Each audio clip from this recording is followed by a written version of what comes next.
हमें कोरे के टॉप किलर को दिखाया जाता है और बहुत ज़्यादा किलर उससे डरते थे क्योंकि वो उनका बहुत ज़्यादा खतरनाक फियर था जिसका नाम रेड शर्ट है। तभी हमें हमारे मेन कैरेक्टर मतलब रेड शर्ट को दिखाया जाता है। वो कहता है कि आई वांट टू क्विट, मैं इस कंपनी को छोड़ना चाहता हूँ। फिर हमें एक आईपीएस वाले बंदे को दिखाया जाता है जो अपने बॉस से कहता है क्या मैं जाकर उसे किल कर दूँ। तभी रेड शर्ट भी अपने हाथ में नाइफ को रख के वो भी रेडी हो जाता है उन लोगों को मारने के लिए। फिर आईपीएस भी अपने हाथ में डैगर लेके वो भी उसके ओर बढ़ने के लिए आगे बढ़ रहा होता है। लेकिन तभी वो बॉस अपना हाथ खड़ा रख के कहता है सब लोग रुक जाओ, और वो कहता है तुम यहाँ से जाना चाहते हो तो तुम जाओ, कोई खून खराबा करने की कोई ज़रूरत नहीं है।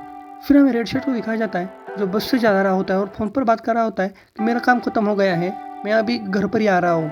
फिर उस फ़ोन पर कहता है कि क्या हमारा बेबी ठीक है। फिर कहता है बच्चे को बता दो कि उसके डैडी उसे बहुत ज़्यादा मिस करते हैं। फिर हमें एक प्रेग्नेंट औरत को दिखाया जाता है जो फ़ोन पर बात कर रही होती है और ये हमारे एमसी की वाइफ है। फिर वो कहते हैं ठीक है, अभी बच्चा मेरे पेट पर लात मार रहा है और कह रहा है मार रहा है ताकि पापा जल्दी से घर पर वापस आ जाए। फिर वो कहता है सच में उसे तुम्हारे पेट पर लात मारी। फिर उसकी वाइफ से कहती है कि अभी क्या तुम कर रहे हो। फिर वो कहता है कि मैं अभी हमारे बच्चे की तस्वीरें देख रहा हूँ। फिर उसकी वाइफ कहती है कि तुम्हें पिक्चर देखने की कोई ज़रूरत नहीं, अभी वो बहुत जल्दी ही इस दुनिया में आने वाला है। तभी हमारे एमसी के हाथ में पहने रिंग पर एक रोशनी चमक जाती है। फिर वो बहुत ज़्यादा से एकदम से शॉक हो जाता है क्योंकि उसके पीछे से एक बंदा उस पर चाकू से हमला करने वाला होता है, लेकिन वो हमला कर नहीं पाता। उससे पहले हमारा एमसी उधर से साइड हो जाता है और उस हमले से बच जाता है। फिर वो कहता है ये किसकी आवाज़ थी। फिर वो कहता है ओप्पा। फिर उसमें से एक बंदा कहता है उसके हाथ में तो चाकू है। तो दूसरा कहता है जल्दी से पुलिस वालों को बुलाओ, और एक लड़की हेल्प मी कहकर चिल्लाने लग जाती है। फिर वो बंदा कहता है तुम लोग बिल्कुल भी शोर मत बचाओ, मैं किसी को भी मारना नहीं चाहता, जल्दी से इधर से निकल जाओ और साउंड बंद करो। फिर हमारे मेन कैरेक्टर मतलब रेड शर्ट पर अपने चाकू से नेम रख के कहता है सिवाय तुम्हारे तुम इधर से बाहर नहीं जा सकते। फिर वो अपने वाइफ को कहता है हनी मैं तुम्हें बाद में कॉल करता हूँ, और वो कहता है आई लव यू। फिर सारे लोग बस से बाहर निकल जाते हैं। सारे लोग बाहर निकल जाने के बाद सीधा वो किलर जाकर हमारे एमसी पर हमला करता है, लेकिन हमारा एमसी बहुत इजीली उससे बच जाता है। बचने के बाद जाकर सीधा उसका हाथ पकड़ लेता है और फिर एक बहुत जल्दी से पंच तैयार करके उसके पेस में सीधा एक जोरदार पंच मार देता है। से उड़कर बहुत ज्यादा दूर जाकर गिर जाता है और उसके नाक से खून भी आने लगता है। तीनों ठीक से नीचे गिर पाता। उससे पहले हमारा एमसी एकदम लाइट की स्पीड से आते उसके फेस पर एक और ज्यादा जोरदार पंच मारता है और फिर जाकर सीधा उसका गला पकड़ लेता है और कहता है कि तुम कौन हो। किलर हंसते हुए कहता है कि बेशक तुम मुझे पहचानते भी नहीं, लेकिन तुम्हें जरूर दूसरे पकड़ लेंगे। फिर किलर उसे कहता है क्या तुम्हें लगता है सच में कि तुम्हें नौकरी छोड़ने के बाद भी तुम जीवित रह सकते हो। उस किलर की बातें सुनकर हिंसुक जल्दी से अपने वाइफ को कॉल लगाता है, लेकिन वो कॉल तो लगाता है लेकिन वो उठाती नहीं फ़ोन। फिर एकदम घबराते हुए मैं सोचता है क्या मिज़ू ठीक होगी। तभी हमें उसके वाइफ मिज़ू का सीन दिखाया जाता है जो खाना पका रही होती है। वो कहती है खाना तो अब पकने ही वाला है, अब वो जल्दी ही घर पर आ जाएगा। तभी उनके घर पर एक बंदा आता है और वो बेल बजाता है। बेल की आवाज़ सुनकर उसकी वाइफ डोर खोलने के लिए जाती है तो पूछती है कौन है। फिर आदमी कहता है कि मैं आपके पति का कोवर्कर हूँ, आपके पति रिटायर हो चुके हैं तो इसीलिए मैं उनको कुछ देने के लिए आया हूँ। फिर वो कहती है क्या रिटायर। फिर वो जाकर डोर को खोल लेती है। फिर हमें उस आदमी को दिखाया जाता है वो और कोई नहीं उसी बॉस का ये साथी होता है आईपैड वाला मतलब आईपैच वाला। लेकिन डोर खोलने के बाद वो आदमी सीधा उसे जोर से नीचे गिरा देता है। गिरने के बाद उसकी वाइफ को बहुत ज़्यादा दर्द होता है क्योंकि उसके पेट में बच्चा है और वो हेल्प में कहकर चिल्लाने लग जाती है। लेकिन वो आईपैच अपने हाथ से उसके बाल पकड़कर उसके गर्दन पर नाइफ को रख लेता है, लेकिन वो तो बस हेल्प में कहकर ही चिल्लाने लगती है और उसकी आंखों से आंसू भी टपकने लगते हैं। तभी हमें दूसरी पर हमारे मेन कैरेक्टर हिंसो को दिखाया जाता है। वो बहुत ज़ोरों से अपने घर की ओर भाग रहा होता है और वो अपने वाइफ को बार बार कॉल भी कर रहा होता है, लेकिन वो कॉल ही कनेक्ट नहीं हो रहा था। फिर वो भागते हुए बहुत डरते हुए सोचता है प्लीज़ तुम्हें कुछ नहीं होना चाहिए, प्लीज़ तुम्हें कुछ नहीं होना चाहिए। जैसे ही वो डोर ओपन करता है तो उसे फर्श पर जूते के निशान मिलते हैं। फिर वो बहुत ज़्यादा घबरा जाता है। जैसे ही वो जूतों को फॉलो कर आगे चलना चालू कर देता है तो सामने उसे वही आईपैच वाला कुर्सी पे बैठा हुआ उसे दिखता है। फिर वो कहता है तुम यहाँ क्या कर रहे हो। फिर वो चम्मच से कुछ खाना खाता रहा होता है और हम देखते हैं कि उसके चेहरे पर खून लगा होता है। फिर वो कहता है मुझे नहीं पता था कि तुम्हें एक किड होने वाला है, क्या वाकई तुमने उस कारण से हमारे प्रेसिडेंट को बिट्रे किया। मुझे नहीं लगा था कि आप ऐसे व्यक्ति हैं जो इस तरह के बोझ की परवाह करते हैं। जैसे हमारे एमसी की नज़र दूसरी तरफ जाती है तो वो देखता है कि फर्श पर बहुत ज़्यादा खून पड़ा हुआ होता है। फिर वो उसे कहता है क्या तुम्हें प्रेसिडेंट को पता है इस बारे में। मैं प्रेसिडेंट से बिना पूछे ही जानता हूँ कि वो क्या चाहते हैं। ये मेरा अपना निर्णय है। फिर वो अपने आईपैड को हटाते हुए कहता है, इसमें बहुत ज़्यादा मज़ा आएगा। ये कहता है, अभी तुम गेस भी कर सकते हो। फिर हमें उसके पूरे फेस को दिखाया जाता है। आईपैड निकालने के बाद हम देखते हैं कि उसके आंखों पर एक बहुत ज़्यादा बड़ा स्कार और उसका आँख एकदम सफ़ेद होती है क्योंकि उसकी आँख ही नहीं होती। उसने वहाँ पर एक नकली आँख लगाई होती है, दूसरी भी ज़रा थोड़ी छोटी लग रही है। फिर वो कहता है, क्या तुम्हें लगता है कि बिटकॉइन मर चुका है या नहीं? तभी हमारा बहुत ज़्यादा गुस्से से हमारा MC हिंसुक उस पर उसको देखता है।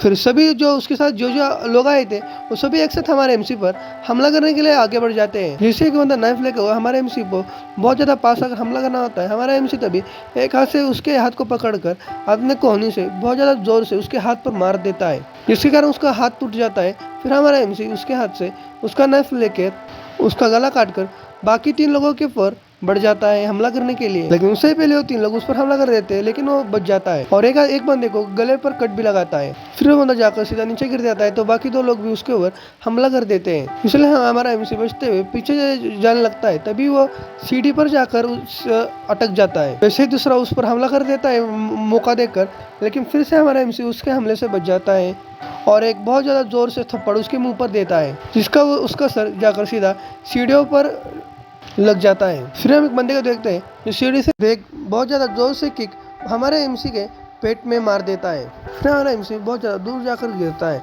और फिर हम देखते हैं कि वो 2 लोग भी उस पर हमला करने के लिए चले जाते हैं, लेकिन फिर हमें उस आईपैच को दिखाता है जो सिगरेट पी रहा होता है। फिर हम देखते हैं कि उस जगह से एक बंदा भागते हुए बाहर आता है, लेकिन हमारा MC उसको पकड़ के फिर से अंदर लेके जाता है। फिर हमें हमारे MC के पैर को दिखाया जाता है। फिर आईपैच वाला कहता है कि अब तुम वो पर्सन हो जिसे मैं जानता हूँ, रेड शर्ट।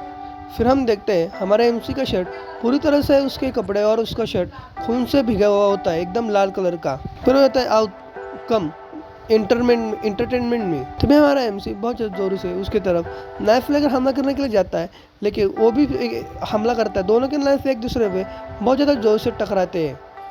तभी वो आईपैच वाला बहुत ज़्यादा तेज़ी से हमारे MC पर हमला करता है, लेकिन हमारा MC नीचे झुककर उससे बच जाता है। फिर हमारा MC बचकर सीधा जाकर उसके सर पर हमला करता है, लेकिन वो भी उस हमले से बच जाता है। फिर वो बंदा आईपैच बचते हुए सीधा हमारे MC के पैर पर अटैक करता है, जिसके कारण हमारा MC पीछे खिसक जाता है। लेकिन सैनिक अपने आप को संभालते हुए जोर से जाकर उसके एक हाथ से उसे पकड़ के सीधा जाकर उसे टेबल में बहुत ज़्यादा जोर से टेबल पर पकड़ कर मारता है। फिर जल्दी से उस एक चाकू से उसके सर पर हमला करने के लिए करता है, लेकिन वो उस हमले से बच जाता है। लेकिन फिर आगे वो उसके ऊपर हमला करता है, लेकिन वो उससे भी वो आईपैच वाला डॉज कर लेता है। फिर हमारा MC का वो हाथ पकड़ता है। फिर हमारा MC उसकी तरफ देखता है तो हमें पता चलता है कि उस आईपैच वाले के गले पर एक कट लगा होता है, जिससे बहुत ज़्यादा खून बहने लगता है। फिर आईपैच वाला अपने एक हाथ से खून को रोकते हुए हमारे MC को और देखने के लिए चालू कर देता है। फिर वो अपने एक हाथ से फिर से हमारे MC पर फिर से हमला कर देता है, लेकिन हमारा MC उस अटैक से फिर से डॉज करता है और जल्दी से अपने नाइफ से उसके गले पर एक और ज़्यादा कट लगा देता है। इसके कारण उसके आईपैच वाले के बंदे से मुंह से खून आने लगता है और वो कहता है कि तुम बहुत ज़्यादा कमीने हो।